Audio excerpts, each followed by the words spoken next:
Hello friends, welcome to my channel. Friends, आज हम angular का पार्ट 2 वीडियो बनाएंगे।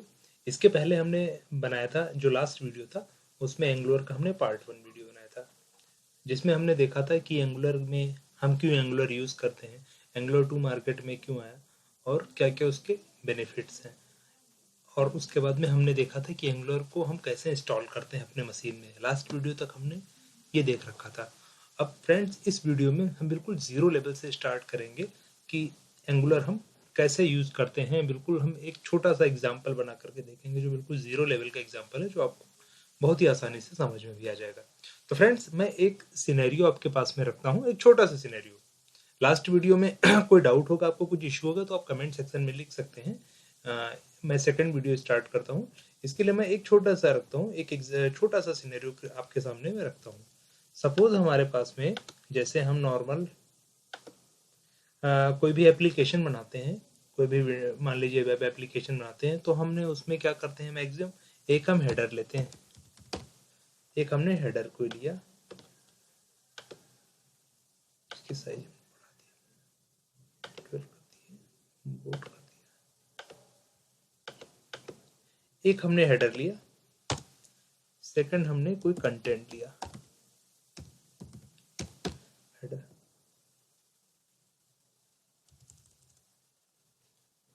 एक कंटेंट लिया,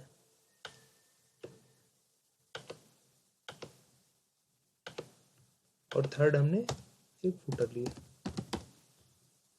जैसे नॉर्मल हम वेब एप्लीकेशन में करते हैं। एक वेब एप्लीकेशन में क्या होता है, हमने हेडर लिया, फुटर लिया और कुछ कंटेंट बीच में रहता है। एक हमने हेडर ले लिया, एक हमने फुटर ले लिया और एक हमें कंटेंट लेना है। ठीक है, हमारे पास में एक छोटा सा हमें कुछ ऐसा बनाना है कि जहाँ एक हमारे पास में हेडर होगा, एक फुटर होगा और बीच में हमारे पास में कुछ कंटेंट्स होंगे, कुछ भी हो सकते हैं। अब हम देखेंगे फ्रेंड्स, इसमें मान लीजिए इसको हमें वेब एप्लीकेशन में ASP.NET में बनाना हो, तो हम क्या करते हैं, जनरली हमारे पास में क्या होता है, हम एक हेडर पेज लेते हैं, सेकंड हम फुटर पेज लेंगे, सेकंड हम एक फुटर पेज लेंगे। या तो हम ये सिनेरियो कर सकते हैं, या हमारे पास में क्या रहता है, एक हम मास्टर पेज लेंगे। ओके, मास्टर पेज लेने के बाद में उसके अंदर हम क्या लेंगे, हेडर हमने लिया मास्टर पेज में, हेडर और फुटर, फुटर हमने लिया। और हम उसके बाद में कंटेंट पेज के लिए कुछ भी ले सकते हैं। मतलब हम मास्टर पेज में हेडर और फुटर हमारा कॉमन हो जाएगा, और कंटेंट पेज के लिए हम हर पेज को ले, जो जो पेज की हमें जरूरत पड़ेगी वो हम लेते जाएंगे। ये हमारे पास में डॉटनेट का सीनेरियो। डॉटनेट को हमें काम करना हो तो हम ऐसे लेंगे कि या तो हम हेडर पेज लेंगे, एक फुटर पेज लेंगे, बीच में कंटेंट के लिए अलग अलग पेज लेंगे, या हम एक मास्टर पेज बनाएंगे जिसमें हेडर को रखेंगे, फुटर को रखेंगे और कंटेंट वाले को हम बाद में ऐड करेंगे जहां हमें जरूरत पड़ेगी। जिन जिन पेजेस में मिस कंटेंट हमारा, जो जो पेज हमारे पास में, जैसे हमारे पास में कोई भी पेज है, हमारे पास में अबाउट का पेज है, जो भी पेज हमारे पास में है उसको हम इसके अंदर रखेंगे। तो एक ऐसा सिनेरियो बनता है। लेकिन आप मान लीजिए आपको एंगुलर में काम करना है, तो उसमें क्या होता है, एंगुलर जो होती है, मैं आपको बिल्कुल क्लियर कर दूं कि ये नॉर्मल, जैसे हम डॉटनेट में, जावा में, वहाँ पर हमारे पास में पेजेस बनते हैं, डिफरेंट डिफरेंट हम पेज को यूज करते हैं। यहाँ हम पेज ना यूज करके यहाँ हम कंपोनेंट यूज करते हैं। कंपोनेंट, ये कंपोनेंट बेस है। ये जो है एंगुलर हमारा, ये कंपोनेंट बेस होता है। मतलब हम यहाँ पर कंपोनेंट बनाते हैं हर चीज के लिए।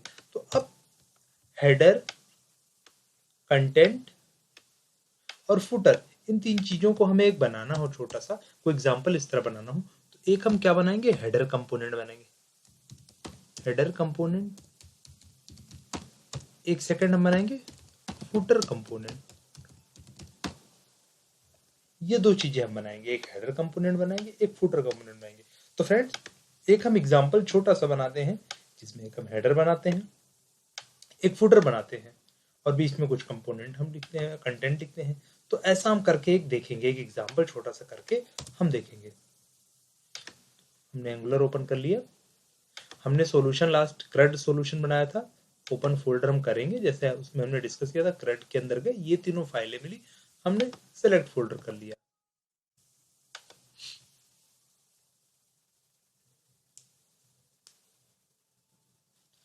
हमारे पास में CRUD आ गया।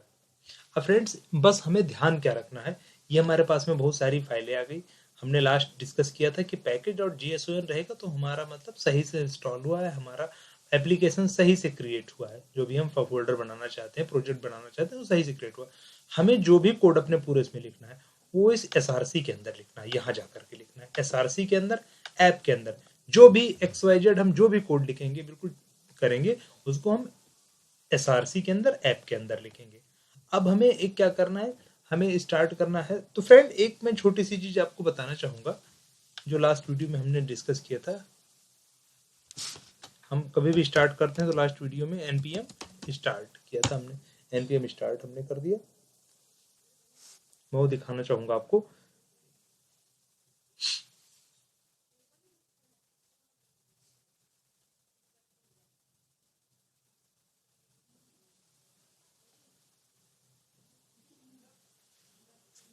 थोड़ा सा टाइम लग रहा है बट अभी ये हो जाएगा।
ये हमारा 100% कंपाइल होगा।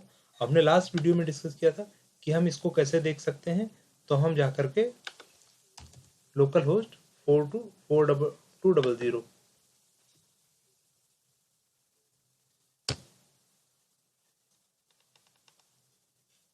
देखिए ये पेज हमारा आ गया, मतलब हमारा सब कुछ सही है। तो फ्रेंड्स आज हम देखेंगे, अभी हम देखेंगे इसमें कि इस पेज पर हम कैसे पहुंचते हैं।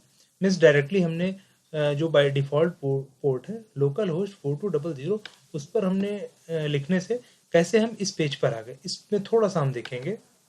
तो हमारे पास में जो कोड हमें लिखना होता है वो अभी मैंने बताया SRC के अंदर आप जाएंगे, उसके अंदर ऐप फोल्डर के अंदर ही आपको सब कुछ कोड वगैरह लिखना है। यही सारी चीजें आपको दी गई हैं। तो फ्रेंड्स ये क्यों आया ये मैं आपको बताऊंगा। एक हमारे पास में डिफॉल्ट पेज हमारे पास में होता है index.html, ये यहीं से आता है। हमारे पास में बाय डिफॉल्ट पेज होता है index.html, यहीं से आता है। तो अब आप देखोगे index.html में ऐसा कुछ लिखा नहीं जो यहाँ पर जैसे शो हो रहा है, ये सारी चीजें ये कहीं index.html में है ही नहीं ये सारी चीज। तो हम देखेंगे कि कैसे काम करता है। तो मैं आपको एक चीज बताऊं कि इसमें देखिए आपको app.root यहाँ पर कुछ दिखाई पड़ रहा है, app.root। अब इसके पहले मैं एक दो चीजें आपको बताना चाहूंगा। ये जो हमारे पास में पूरा फोल्डर होता है इसमें से कुछ इंपॉर्टेंट फाइल्स होती हैं, उसके बारे में आपको बताऊंगा जो आप यूज करेंगे आगे। जैसे ऐप डॉट ओपन ओपन कर लीजिए। एक इसमें app.module होता है और एक होता है app.component.ts। ये आपको याद रखनी है। एक app.module, इसको मैं सेव कर देता हूं।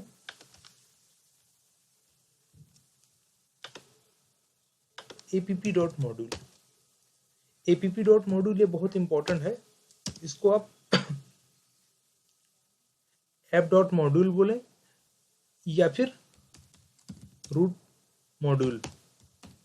मतलब आपसे कुछ कोई पूछता है कि रूट मॉड्यूल फाइल कौन सी होती है तो आप बताएंगे app डॉट जो मॉड्यूल होती है उसी को रूट डॉट मॉड्यूल कहते हैं। इस फाइल को हम रूट डॉट मॉड्यूल कहते हैं। ऐसे से हमारे पास में app डॉट कंपोनेंट है, app डॉट कंपोनेंट, तो इसको हम रूट कंपोनेंट बोलते हैं। Root component.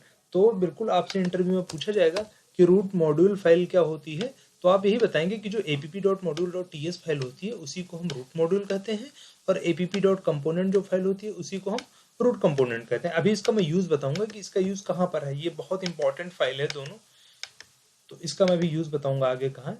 तो अभी मैं बात कर रहा था कि जो आपका कोड है वो इसमें होता है, एक डिफॉल्ट हमारे पास में इंडेक्स पेज होता है, जिस इंडेक्स पेज की हेल्प से आता है। अब हम देखेंगे, देखिए बॉडी इसकी है इंडेक्स पेज की, बॉडी में तो कुछ लिखा नहीं है। जब कभी भी हम कोई एप्लीकेशन बनाते हैं तो हम बॉडी में जाकर के कोई टेक्स्ट बॉक्स बनाते हैं, बटन लेते हैं कुछ, तो बॉडी के अंदर कुछ है ही नहीं यहाँ पर। तो आप क्या करेंगे, ये जब रन होता है तो सबसे पहले, जब ये मान लीजिए हमने इस एंगुलर को रन करा तो सबसे पहले वो इंडेक्स पेज पर आया। इंडेक्स पेज पर आने के बाद में उसको कुछ मिला नहीं, आप यहाँ पर कुछ लिख देंगे, अभी यहाँ पर आप कुछ भी लिख देते हैं, हाय अपना नाम लिख देते हैं, तो यहाँ पर वो आने लगेगा, लेकिन अभी तो यहाँ कुछ लिखा नहीं। तो इसको ऐप रूट मिला। तो ऐप रूट मतलब उसने क्या समझा कि उसको ऐप रूट मतलब ऐप कंपोनेंट, इसी को समझेगा वो। app.component.ts ऐप रूट लिखा है तो इसका मतलब वो इस फाइल को समझेगा, तो यहाँ पर आ गया। अब मैं आपको एक चीज और बताऊंगा कि यहाँ पर जो app.root लिखा है ये कस्टम टैग है। इस टैग को आप जब इस तरह के टैग या कोई भी जो टैग है, देखिए app.root मिला है, ये ऐप कंपोनेंट में आएगा। तो ऐप कंपोनेंट में इसको देखिए, यहाँ पर जो सिलेक्टर है वो app.root मिल रहा है, मतलब वो यहाँ की जो फाइलें हैं उसको यूज करेगा। और टेम्पलेट में आप देखते हैं app.component.html, एक HTML है जो इसको डायरेक्ट मिल जाता है, और एक CSS है जो इसको डायरेक्ट मिल जाती है, उसी को यूज करके ये दिखा देता है। मतलब सबसे पहले इंडेक्स पेज पर आएगा, इंडेक्स पेज से फिर वो कहाँ आएगा, वो app.component मतलब ऐप कंपोनेंट पर आएगा। यहाँ पर उसको जो भी सेलेक्टर HTML में मिलेगा उसको ये यूज कर लेगा। तो फ्रेंड्स अब समझ में आपको आ गया होगा। अब हम छोटा सा एक चेंजेस करेंगे यहाँ पर। हमने यहाँ इस टेम्पलेट की जगह पर एक अपना कुछ हम XYZ कुछ भी बनाकर हम देखेंगे। हमने टेम्पलेट है, यहाँ देखिए टेम्पलेट URL को हमने हटा करके टेम्पलेट कर दिया है। ये मैं आपको बाद में बताऊंगा अभी कि क्यों हमने हटाया इसको, इसका क्या यूज है। हमने कर दिया hi this is my first angular page, हमने सेव कर दिया। जैसे कंट्रोल S करेंगे, आप जैसे ही ओपन करेंगे देखिए hi this is my first angular page, ये मैसेज आ गया।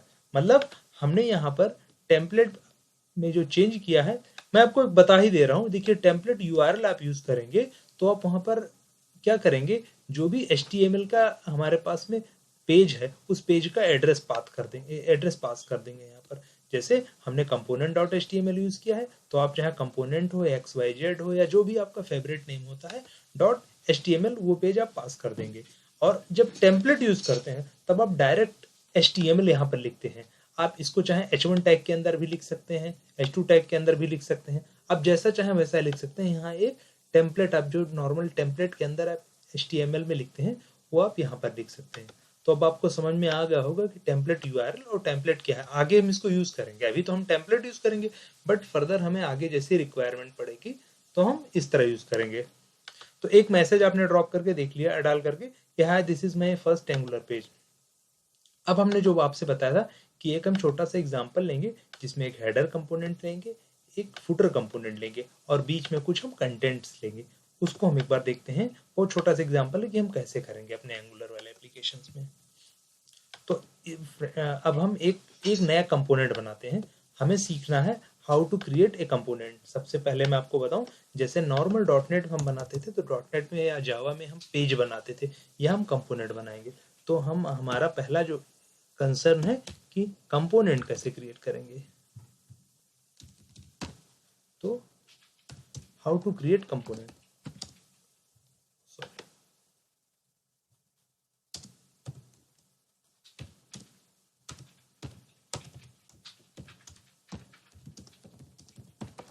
How to create component. देखिए फ्रेंड्स, कंपोनेंट के लिए कुछ हमें चीजें होती हैं। जैसे हम नॉर्मल .NET में क्या करते हैं, पेज बनाते हैं, तो पेज के अंदर एक हमारे पास में क्या होता है, CS फाइल होता है। कई हमारे पास में कुछ डिजाइन पार्ट भी होता है। तो इसमें हम क्या करेंगे, एक कंपोनेंट बनाने के लिए हमें क्या क्या रिक्वायरमेंट है कंपोनेंट बनाने के लिए।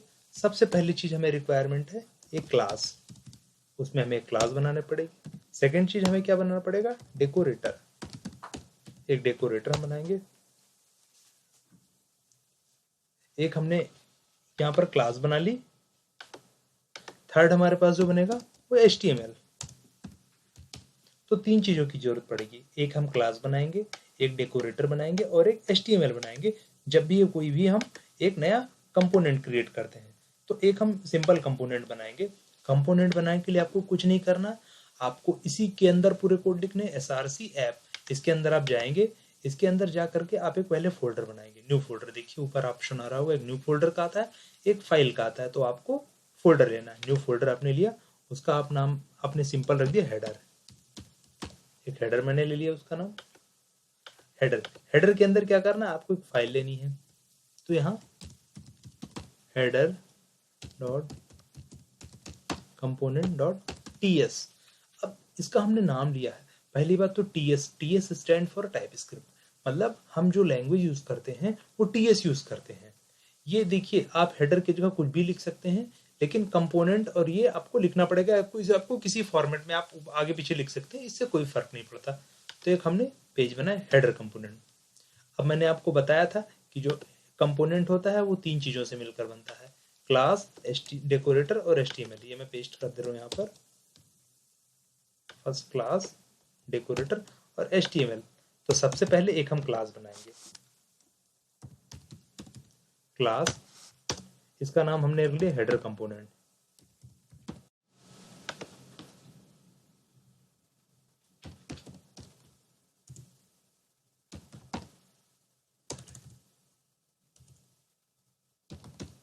हेडर कंपोनेंट, एक हमने हेडर कंपोनेंट नाम की क्लास बना ली। बस आपको क्या ध्यान रखना, जब भी आपको क्लास बनाएंगे तो सबसे पहले उसके आगे एक्सपोर्ट सिंबल यूज करेंगे। अभी मैं बताता हूँ ये एक्सपोर्ट क्यों यूज करते हैं। एक क्लास बनाई आपने हेडर कंपोनेंट नाम की, जिसमें आपने एक्सपोर्ट। अब देखिए आपने क्लास बना दी, इसके सामने मैंने डन लिख दिया। अब देखिए कभी भी आपको डॉटनेट का एप्लीकेशन या कोई जावा का एप्लीकेशन यूज करते हैं तो हम कुछ उसमें नेम स्पेसेस यूज करते हैं। नेम स्पेस क्यों यूज करते हैं, नेम स्पेस यूज करने का पर्पस क्या होता है कि नेम स्पेस यूज करने से जो उसके इंटरनल लाइब्रेरी है वो हमें मिल जाती है। जैसे हम math.c यूज करते हैं या machine.io यूज करते हैं, या जब डेटाबेस कनेक्टिविटी हमें करना हो तो डेटा डॉट क्लाइंट यूज करते हैं। तो इस तरीके की हम कुछ अपने नेम स्पेसेस ऐड करते हैं ताकि उसके इंटरनल जो भी लाइब्रेरी हो हम उसको अपने एप्लीकेशन में यूटिलाइज कर सकें। तो इसमें भी कुछ ऐसा ही है, क्योंकि मैंने स्टार्टिंग में बताया था कि जो एंगुलर है वो बिल्कुल डेवलपमेंट में जैसे आप काम करते हैं सेम उसी तरह वर्क करती है। मीन्स जैसे आप ऊप्स के कोड लिखते हैं, जैसे आप CS पेज पर कोड लिखते हैं, सेम वैसे ही इसमें आप लिखेंगे। तो इसमें लिखने के लिए जैसे नॉर्मली हम इम्पोर्ट यूज करते हैं, यहाँ हम इम्पोर्ट यूज करेंगे। इम्पोर्ट, इम्पोर्ट के बाद में एक करली ब्रेसेस रहेगा, उसके बाद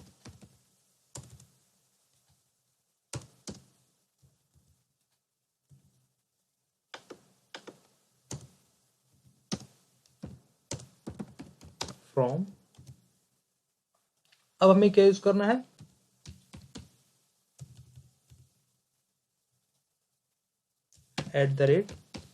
@angular.core। ये इसकी बेस लाइब्रेरी है।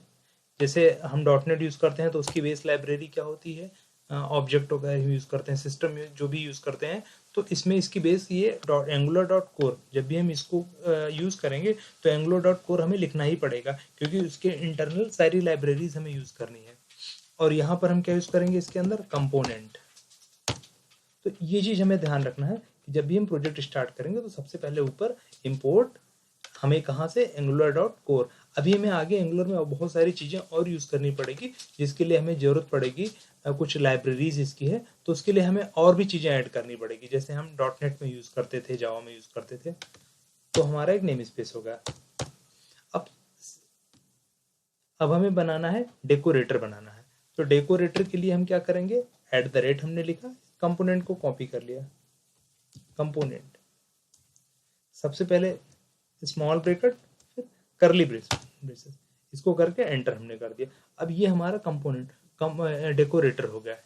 मीन्स डेकोरेटर बनाने के पहले आप याद कर लीजिए सिंटेक्स कि @कंपोनेंट, ये कंपोनेंट आप ऊपर वाला कॉपी भी कर सकते हैं, स्मॉल ब्रैकेट एंड करली ब्रेसेस, इसके अंदर हम लिखते हैं। इसके अंदर हम क्या लिखते हैं, इसके अंदर सबसे पहले हम लिखेंगे कि सेलेक्टर जो सेलेक्टर हम यूज करेंगे। तो सेलेक्टर हमने क्या ले लिया, सेलेक्टर हमने ले लिया मान लीजिए app और हेडर।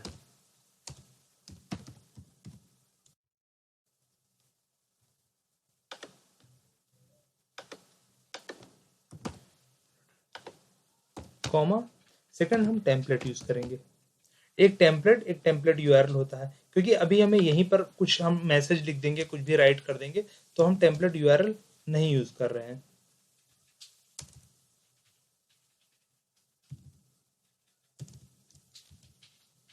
एक h1 टैग में हमने लिखा हाय दिस इज हेडर।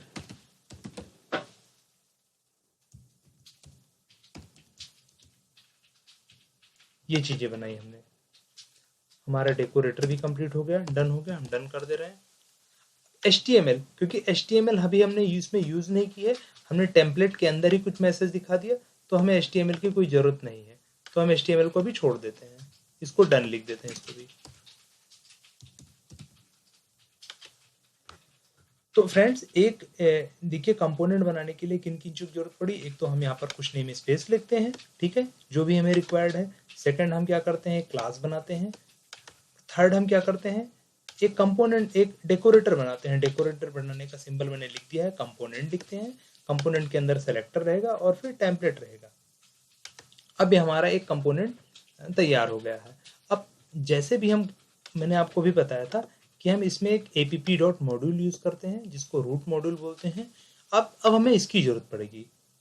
जब भी हमें एंगुलर में कोई भी हम कंपोनेंट बनाते हैं, तो उस कंपोनेंट को हम जा करके रजिस्टर करते हैं। कहाँ रजिस्टर करते हैं, app.module में, मतलब रूट मॉड्यूल में। ऐप मॉड्यूल बोल सकते हैं, रूट मॉड्यूल बोल सकते हैं, इसका नाम है। तो इसमें हम रजिस्टर करते हैं जा करके। तो अब हम रजिस्टर करेंगे।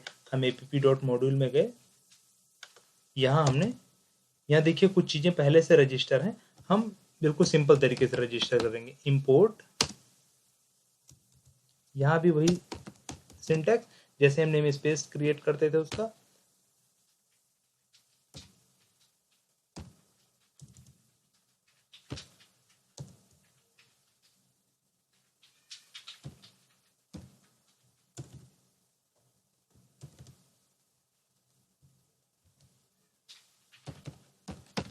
हेडर फोल्डर के अंदर था, फोल्डर का नाम क्या था, header.component, ये आ गया। यहाँ बीच में आपको क्या लिखना है, यहाँ जो करली ब्रेसेस है इसके अंदर आपको क्लास का नाम लिखना है, जो क्लास आपने बनाई है। तो यहाँ से ओपन हमने किया, हमने क्लास कौन सी बनाई है, हेडर कंपोनेंट, सिंपल है। हेडर कंपोनेंट हमने यहाँ से उठाया और इसके अंदर पेस्ट कर दिया, हमने ये रजिस्टर कर लिया। अब इस बीच में जो करली ब्रेसेस के अंदर हेडर कंपोनेंट है, इसको आपको कॉपी करना है और डिक्लेरेशन सेक्शन में रखना है। देखिए इसमें से ऐप कंपोनेंट रखना है, आप इसमें कॉमा करके हेडर कंपोनेंट रख लेते हैं। हेडर कंपोनेंट रखने के बाद में ये आपका एक कंपोनेंट रजिस्टर हो गया। तो हमने क्या किया, जो भी हमने कंपोनेंट बनाया था उस कंपोनेंट को हमने रजिस्टर कर दिया। रजिस्टर करने का वे क्या है कि आप app.module में जाएंगे, रूट मॉड्यूल में जाएंगे और वहां पर इंपोर्ट, और उसके बाद में जो एड्रेस है जहां पर आपका फोल्डर रखा हुआ है, जहां आपका कंपोनेंट रखा हुआ, तो हमारा कंपोनेंट हेडर के अंदर हेडर कंपोनेंट के नाम से रखा हुआ है, और करली ब्रेसेस के अंदर हम रखेंगे जो भी हमारे क्लास का नाम है, और उस क्लास को यहाँ से कॉपी करके डिक्लेरेशन सेक्शन में डिक्लेयर कर देंगे, डिफाइन कर देंगे। ये हमारा क्या हुआ, ये हमारा एक कंपोनेंट रजिस्टर होगा। हम इसको सेव कर देते हैं। जैसे सेव करेंगे देखिए यहाँ पर 93% आफ्टर ये मेरा सेव। इसमें देखिए कहीं कुछ बग आ रही है,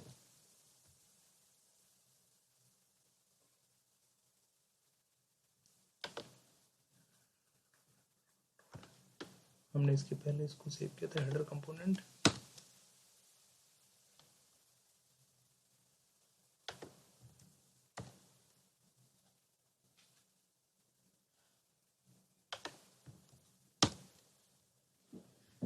देखिए ये सक्सेसफुल हो गया। क्योंकि ये जब भी हमने हेडर बनाया था, कंपोनेंट बनाया था, तो पहले हमें यहाँ पर सेव करना चाहिए था। जब आप यहाँ पर सेव कर लेंगे, उसके बाद आप जाएंगे जहाँ पर कंपोनेंट रजिस्टर होता है, वहाँ कंपोनेंट रजिस्टर के बाद में आप सेव कर देंगे। अब थर्ड हमारा जो लास्ट बचा, हमें अब हमने क्या किया, हमने app.root का यूज समझ गए। अब app.component, app.component का क्या यूज है मैं आपको दिखाऊंगा। app.component में आप जाएंगे app.component में। अब जैसे पहले वीडियो में हमने टेम्पलेट दिया था, टेम्पलेट में हमने hi this is my first angular page, अब यही हम इसको यूज कर लेंगे। यहीं पर हमने हेडर वाले कंपोनेंट में गए, हमने देखिए यहाँ पर सेलेक्टर का नाम क्या बना रखा था, जो भी सेलेक्टर का नाम हमने बनाया था उसी सेलेक्टर को हम वहां पर यूज कर लेंगे।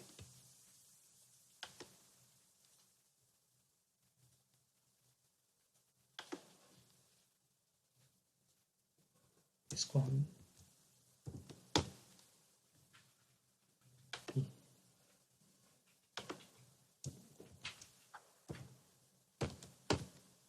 हमने इसी सेलेक्टर को यूज कर लिया। ये थोड़ा सा एक बार आप समझ गए, फिर कोई टेंशन नहीं, मीन्स आप कंपोनेंट बनाना समझ गए तो कोई दिक्कत नहीं है। जैसे आपने जो भी वहां पर सेलेक्टर बनाया था वो इस टेम्पलेट के आगे आकर के आपने डिफाइन कर दी कि app.header, यहाँ पर app.header हमने बनाया है। हम इसको सेव कर देते हैं। सेव करने के बाद में हम देखते हैं क्या रिजल्ट हमारा आता है।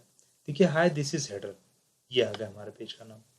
अब मतलब आपने सबसे पहले एक हेडर डॉट कंपोनेंट बनाया, हेडर डॉट कंपोनेंट में इंपोर्ट करके आपने पहले उसकी लाइब्रेरीज लिखी, फिर आपने एक डेकोरेटर बनाया, डेकोरेटर में क्या किया, सेलेक्टर, सेलेक्टर का नाम app.header है। यहाँ पर आप कुछ भी रख सकते हैं, आपने आपका जो भी फेवरेट नाम है वो रख सकते हैं। सेकंड आपने क्या किया, टेम्पलेट बनाया, टेम्पलेट के अंदर h1 टैग में रखा, आप चाहे h2 टैग में रखें या कोई भी टेक्स्ट बॉक्स लें, कुछ इसमें कुछ भी लें, आप टेक्स्ट बॉक्स लें, जो भी XYZ आपको लेना हो आप कुछ भी ले सकते हैं। अभी हमने टेम्पलेट यूज किया है इसमें। उसके बाद में एक क्लास बनाएंगे, अभी हमने क्लास का कोई यूज नहीं किया, आगे इसको हम जैसे हमें रिक्वायरमेंट पड़ेगी हम यूज करेंगे। मीन्स एक क्लास बनाएंगे, एक डेकोरेटर बनाएंगे और उसके कुछ नेम स्पेसेस डिफाइन करेंगे। इसके बाद में ये हमारा कंपोनेंट बन गया। उसके बाद फिर हम नेक्स्ट क्या करेंगे, हम जाएंगे app.module में जाएंगे, यहाँ डिक्लेयर करेंगे, सॉरी रजिस्टर करेंगे। रजिस्टर करने का कैसे हम काम करेंगे, इंपोर्ट हेडर, जो भी एड्रेस है हेडर डॉट कंपोनेंट, उसके बाद में उसके क्लास का नाम, जो भी क्लास हमने लिखा और उसको कॉपी करके यहाँ डिक्लेरेशन सेक्शन में रख देंगे। फाइनली सबसे लास्ट में हम app dot component dot TS में जाएंगे, वहाँ पर जो भी हमारा टेम्पलेट है, हमें कहीं कुछ नहीं करना, टेम्पलेट के अंदर हम बस app.header हमने लिया, app.header इधर हमने ले लिया। ये हमने करके देख लिया, बिल्कुल सिंपल सा एग्जांपल है। चाहे तो आप कुछ इसमें देखना चाहते हैं तो यहाँ पर जाकर के आपने hi this is header, head इसकी जगह आप खाली हेडर लिख सकते हैं। आप सेव कर दीजिए, देखिए यहाँ पर हेडर आ गया, मीन्स ये आपका हेडर आ गया। अब जैसे हमने हेडर बनाया है फ्रेंड, ऐसे हम एक फुटर बना करके देखेंगे। देखिए आप एक कंपोनेंट बनाना सीख गए तो फिर आपको कोई दिक्कत नहीं होगी। अब फुटर बनाएंगे, फुटर बनाने क्या करेंगे, ऐप पर जाएंगे, आप सबसे पहले एक फोल्डर लेंगे, न्यू फोल्डर, उसका नाम हमने फुटर ले लिया। फुटर, फुटर के अंदर आप गए, फुटर के अंदर आप एक फाइल ले लिया, आपने फाइल किस नाम से ली, footer dot component dot TS, आपने इस नाम की एक फाइल बना दी। अब यहाँ पर आइए, आपको सिंपल वही करना है, सबसे पहले क्लास बनानी है। क्लास, क्लास का नाम आपने रख दिया फुटर कंपोनेंट।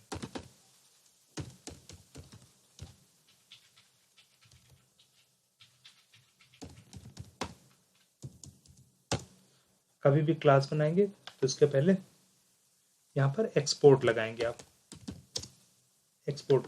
अच्छा मैं आपको बताना भूल गया, एक्सपोर्ट जो यूज करते हैं, चलिए मैं आपको अभी बताता हूँ, इस वीडियो में बताता हूँ।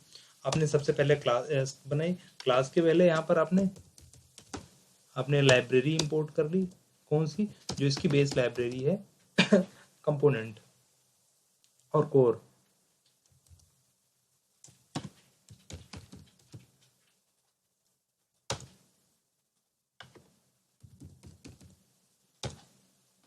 ये आपने यूज कर लिया। सेकंड आपने क्या किया, आपने डेकोरेटर बनाया,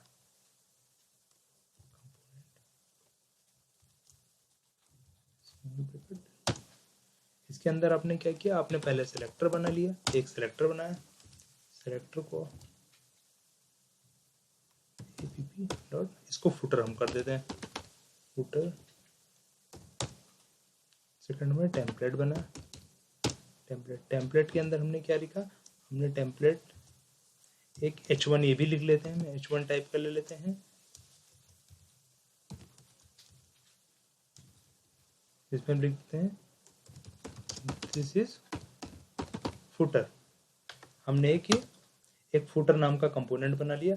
अब हम जाकर के इसको क्या करेंगे, स्टेप 2 में हम जाकर के app.module में रजिस्टर करेंगे। तो हम app.module में गए, यहाँ हमने हेडर को रजिस्टर किया, यहाँ फुटर को करेंगे। इसमें क्या कर रहे हैं, इंपोर्ट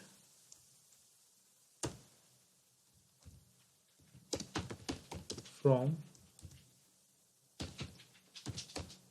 फुटर,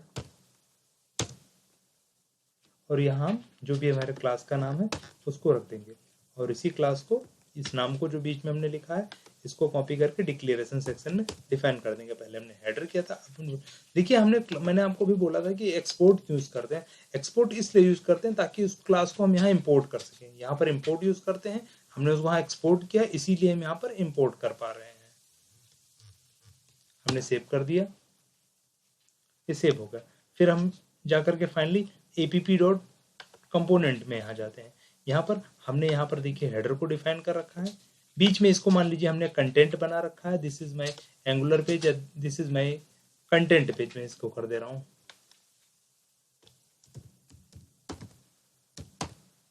कंटेंट पेज, और इसी में हम यूज कर ले रहे हैं app.footer। इसको भी हम यही यूज कर ले देते हैं। आगे जो भी हम यहाँ पर डिफाइन करेंगे app. यहाँ पर जो भी उसका कस्टम होगा उसी को हम यहाँ पर लिखते हैं।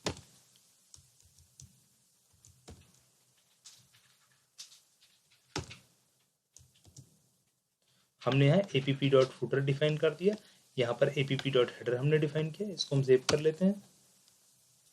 अब जाकर के देख सकते हैं हेडर ये आ गया, ये बीच में कंटेंट आ गया, और ये हमारा फुटर आ गया। इसको हम फुटर को, दिस इज फुटर से बेटर है हम फुटर ही लिख देते हैं सेम।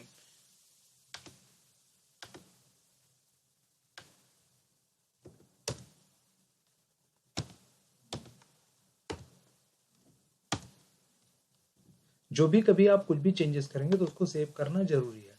हमारे पास में एक हेडर आ गया, एक फुटर आ गया, एक हमारे पास में कंटेंट आ गया बीच में। तो फ्रेंड्स अब आपको समझ में आ गया होगा कि बेसिक्स हम कंटेंट कैसे बनाते हैं, इसमें कंपोनेंट कैसे बनाते हैं। कोई भी कंपोनेंट बनाने के लिए किन किन चीज जरूरत होती है, देखिए कितना सिंपल। एक बार आप कंपोनेंट बनाना सीख गए सिंपल तरीके से तो फिर कोई इशू नहीं है, आप कोई भी एप्लीकेशन बना लेंगे। इतना सीखना बहुत जरूरी था, ये बेसिक्स है, इसको बिल्कुल है। इसको आप थोड़ा सा समझ में आ गया। अब मैं एक बार थोड़ा रिपीट कर दूं जो मैंने बताया आपको। सबसे पहले हम यूज करते हैं, इसमें कोई भी कंपोनेंट बनाना हो, सबसे पहले हम SRC के अंदर कोड लिखते हैं, SRC के अंदर ऐप के अंदर हम कोड लिखते हैं।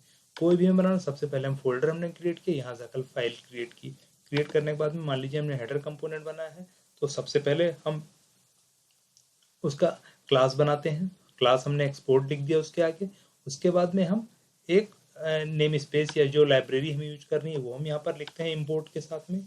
देन हम डेकोरेटर बनाते हैं। डेकोरेटर कंपोनेंट के साथ में यूज होता है, उसके अंदर सेलेक्टर और टेम्पलेट ये दोनों डिफाइन करने के बाद में हम क्या करते हैं, जो भी हमने कंपोनेंट बनाया है उस कंपोनेंट को app.module में जाकर के रजिस्टर करते हैं। मैंने रजिस्टर कभी बताया कि इंपोर्ट जो भी आपका पाथ का नाम है वो, और यहाँ बीच में क्लास का नाम आ जाता है, और उसी क्लास को आप डिक्लेरेशन सेक्शन में ऐड कर देते हैं। उसके बाद में सबसे लास्ट में जाते हैं app.component, जिसको आप कंपोनेंट बोलते हैं, रूट कंपोनेंट बोलते हैं। तो उसमें आप जाकर के बस आपका जहाँ टेम्पलेट आपने यूज किया है वहां पर उस चीज को डिफाइन कर देते हैं, जो app.header हमने ले रखा था वहां। बाद में फुटर वाले में app. हमने फुटर ले रखा था। देखिए आपका नेम बिल्कुल सेम है, यहाँ आपने सिलेक्टर का नाम app.header लिख रखा था, वही सेम आप कॉपी करके यहाँ पर कंपोनेंट में पेस्ट कर देंगे app.header। देखिए यहाँ पर app.footer अपने, आप यहाँ चाहे तो सब चेंज करके आप अपना लिख सकते हैं, तो जो कोड लिखेंगे वही आपका आएगा। तो सिंपल तरीके से, बिल्कुल सिंपल है, कुछ इसमें ज़्यादा करना नहीं है। कोई भी आपको डाउट हो, कोई इशू लग रहा हो तो प्लीज़ आप कमेंट सेक्शन में आप क्वेरी कर सकते हैं, पूछ सकते हैं। Okay friend, thank you for watch this video.